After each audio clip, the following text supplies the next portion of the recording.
Aunty, आप दीदी के हाथों में मेहंदी लगाकर शगुन की शुरुआत कर दो। मेहंदी वाली धानी ने मुस्कुराते हुए माला जी से कहा।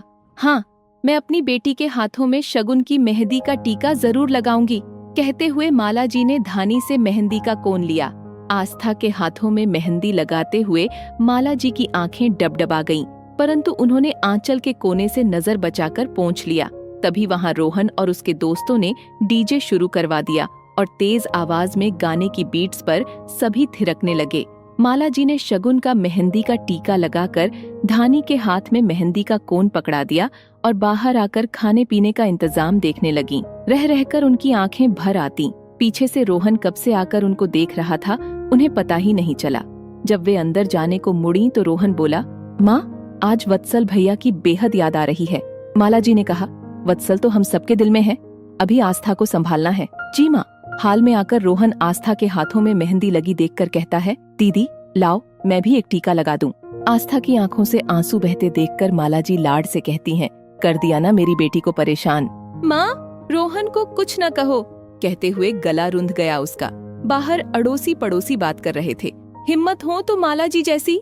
बेटे के शहीद होने के बाद बहू को अपने पैरों पर खड़ा किया। बाहर लोगों की बातें सुनकर माला जी 3 साल पीछे चली गईं। वत्सल सेना में बॉर्डर पर तैनात था। सीमा पर आए आतंकवादियों से लड़ाई में उसने सभी आतंकवादियों को मार गिराया, लेकिन मुठभेड़ में गोलियों का शिकार बन वो शहादत को प्राप्त हो गया। आस्था के घर वाले तो उसे दामाद वत्सल की मृत्यु के बाद छोड़कर चले गए थे। माला जी ने समाज की परवाह न करते हुए बहू आस्था को बेटी बना लिया। रोहन ने आस्था भाभी को दीदी मान लिया, अपनापन और प्यार दिया ताकि आस्था को भूल से भी यह फीलिंग न आए कि वह अकेली पड़ गई है। तीनों साथ मिलकर रोते, पर फिर एक दूसरे को चुप भी कराते। माला जी ने आस्था के लिए दिन रात एक कर दिए। धीरे धीरे आस्था नॉर्मल होने लगी। भले ही माला जी और रोहन के सामने कुछ न दिखाती, परंतु वत्सल की याद में रात और दिन में आंसू छलक ही जाया करते आस्था के। थोड़ा बहुत यही हाल माला जी और रोहन का था। माला जी और रोहन के सहयोग से जल्दी ही आस्था ने अपनी छूटी हुई पढ़ाई पूरी कर ली। आस्था ने कंपटीशन देने शुरू किए और उसकी बैंक में नौकरी लग गई। अब माला जी ने आस्था के लिए योग्य लड़का देखना शुरू किया। आस्था ने मना किया तो उसे समझाया कि तुम मेरी बेटी हो, वत्सल भी तुम्हें खुश देखना चाहता था। अभी उम्र ही क्या है तुम्हारी, घर ये तुम्हारा हमेशा अपना रहेगा और हम तुम्हारे अपने। तुम्हारी माँ यानी मैं और तुम्हारा भाई रोहन तुम्हारे साथ हमेशा खड़े रहेंगे बेटी। आस्था के घर वालों ने तो वत्सल के जाने के बाद अपनी बेटी को घर में रखना तक गवारा नहीं किया था। आस्था के लिए माला जी ही उसकी माँ थी। अब माँ का कहा कैसे न मानती आस्था भला। ममता का वास्तविक स्वरूप माला जी के रूप में ही देखने और अनुभव करने को मिला था आस्था को। परिमल रोहन के बॉस हैं।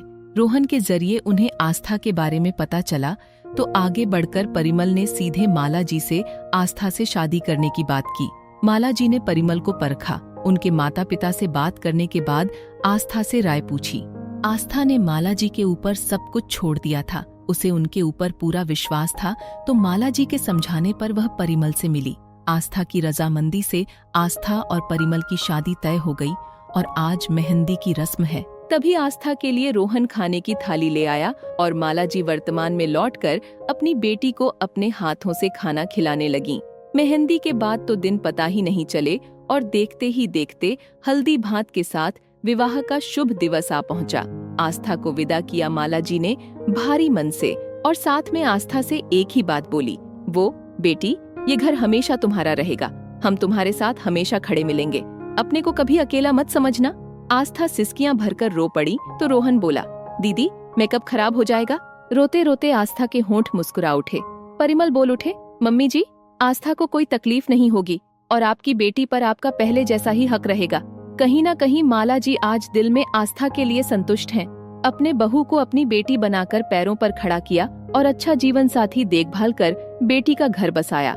आस्था की विदाई हो गई, घर सूना हो गया।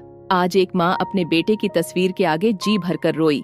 जो आंसू आस्था को हिम्मत देने के लिए पिछले 3 वर्षों से एक माँ की आंखों में रुके हुए थे, वो आज सैलाब बनकर बह निकले। दोस्तों, आपको मेरी यह कहानी कैसी लगी? कमेंट सेक्शन में आपकी प्रतिक्रिया का इंतजार रहेगा। यदि आपको मेरी रचना पसंद आए तो कृपया लाइक और शेयर करें। एवं अपनी अमूल्य राय कमेंट सेक्शन में साझा कीजिएगा। धन्यवाद।